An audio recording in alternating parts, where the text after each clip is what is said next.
তোমরা কে কে আছো যে আমার মতো অনলাইনে শপিং করতে ভালোবাসো? শপিং করতে গেলে অনেকটা বুঝে করবে, তা না হলে কিন্তু ঠকে যাবে। কেন বলছি সেটা তোমাদেরকে পরে বলছি। বাই দ্য ওয়ে, মুর্শিদাবাদ জেলার ছোট্ট একটা গ্রাম থেকে আমার ছোট্ট একটি চ্যানেলে তোমাদের সবাইকে জানাই ওয়েলকাম।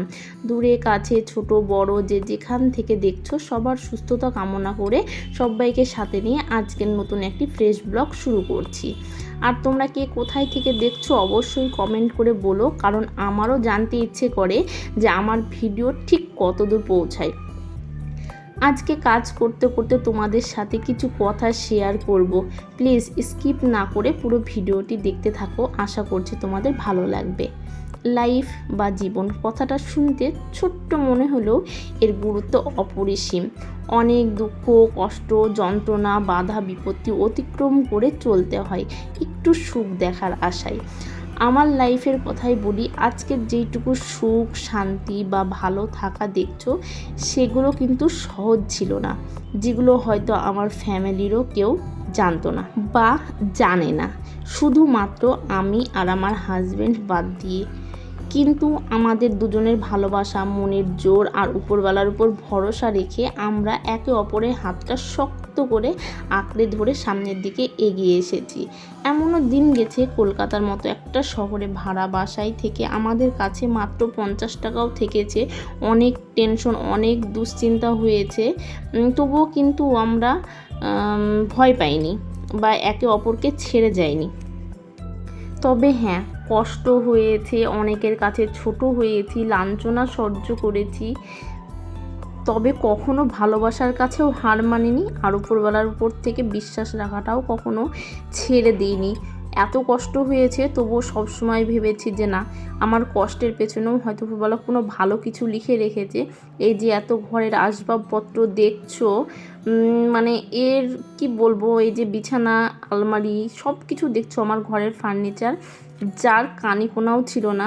যাযাবরদের যেরকম জীবনযাপন হয় আমি ঠিক সেই রকমভাবেও জীবনযাপন করেছি। অনেকে বলে যে দরজা দিয়ে নাকি ভালোবাসা, অভাব ঢুকলে জানলা দিয়ে ভালোবাসা পালিয়ে যায়।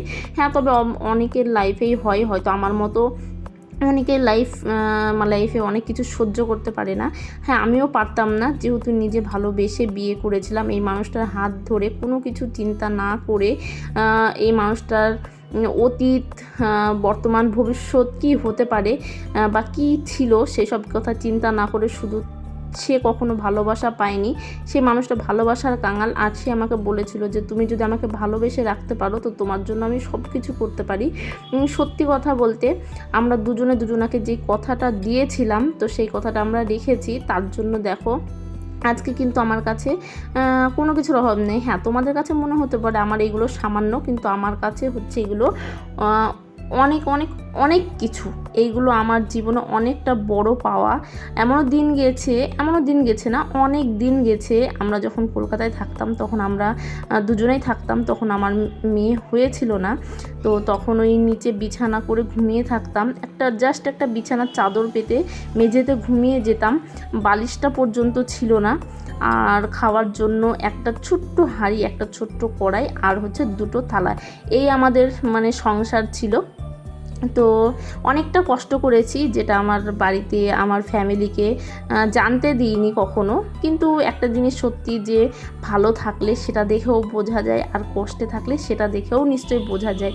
তো অনেক কিছু বুঝতে পারতো, তো অনেক রকমভাবে কথা বলতো, আর সে কথাগুলো যে আমাদেরকেই বোঝানো হতো সেটাও নিশ্চয়ই আমরা বুঝতে পারতাম। অনেক সময় সামনাসামনি কোনো কিছু না বললেও কথার পরিপ্রেক্ষিতেই বোঝা যায় যে কে কাকে মিন করে কোনো কিছু বলে। তো আজকে আমার মেয়ের জন্য যে হাঁড়িতে আমি দুধ গরম করি, সেই একটা হাঁড়িতে এমন একটা দিন গেছে, বাইরে যতটা দিন ছিলাম কলকাতার মতো জায়গাতে, তো ততটা দিন আমি কি করেছি বলো তো, ওই হাঁড়িতে রান্না করেছি ভাত। তো সেই ভাতটা রান্না করে আমি না খেয়ে থেকেছি। আর মানে আমার হাজব্যান্ডকে বলেছি যে না, আমি সারাদিন খেয়েছি, এখনই রান্না করলাম। সারাদিন ওই বিস্কুট মুড়ি জল এইসব খেয়ে থেকে গেছি। কোনো সময় হয়তো হ্যাঁ একটুখানি ভাত খেয়েছি, তো অল্প একটুখানি খেয়েছি। আর বলেছি যে হ্যাঁ আমি অনেক খেয়েছি, পেট ভর্তি হয়ে আছে, তুমি রাত্রিবেলা খেয়ে নাও, আমি খাবো না।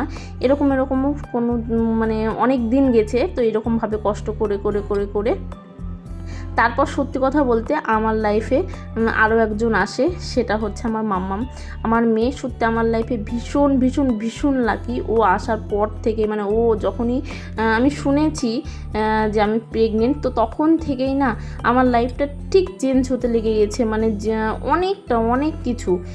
সে আমি কলকাতা থেকে চলে আসি বাবার বাড়িতে এখানে, তারপর আমি এখানে সেটেল হয়ে যাই। তো এইসব কিছু কিন্তু আমার মেয়ে হওয়ার পরেই হয়েছে।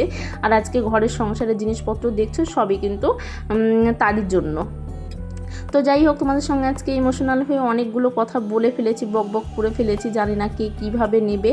তো প্লিজ তোমরা কেউ কিছু মনে করো না, আমার তোমরা ছাড়া আর বলার কেউ নেই, বা আমি কাউকে বলতে পারি না। আর ফ্যামিলি এমন একটা জিনিস, বা যে সমাজে বাস করা হয় সেই সমাজটাও এমন একটা জিনিস যেখানে মনের কষ্ট দুঃখ কোনো কিছু বলে ফেললেই দেখবে সেটার জন্য কথা শুনতে হয়।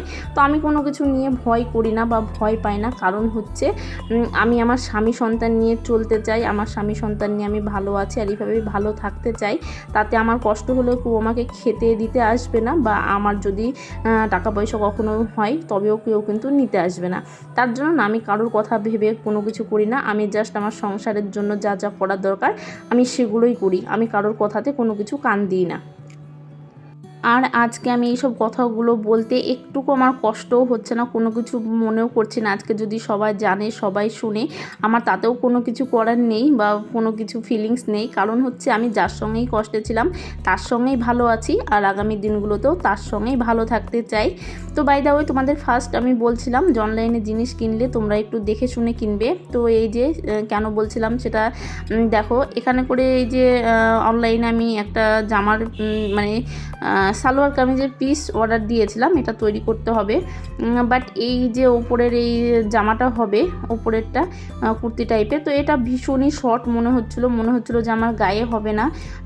আর এটা না আমি দেখেছিলাম যখন অনেকটা রেটিং, আর রেটিংয়ের জন্য ফার্স্ট তোমাদেরকে দেখেছে একটা কার্ড দিয়েছে, আর ওই কার্ডটায় রীতিমতো লেখা ছিল যে যদি 5 স্টার দেওয়া হয় তবে কিছু টাকা মানে ক্যাশব্যাক পাওয়া যাবে। তো সেটা দেখে তো আমি অবাক, মানে এই এত প্রচুর জিনিস আমি অনলাইনে কেনাকিনি করি, তো তার মধ্যে যে এটা আমার ফার্স্ট চোখে পড়লো।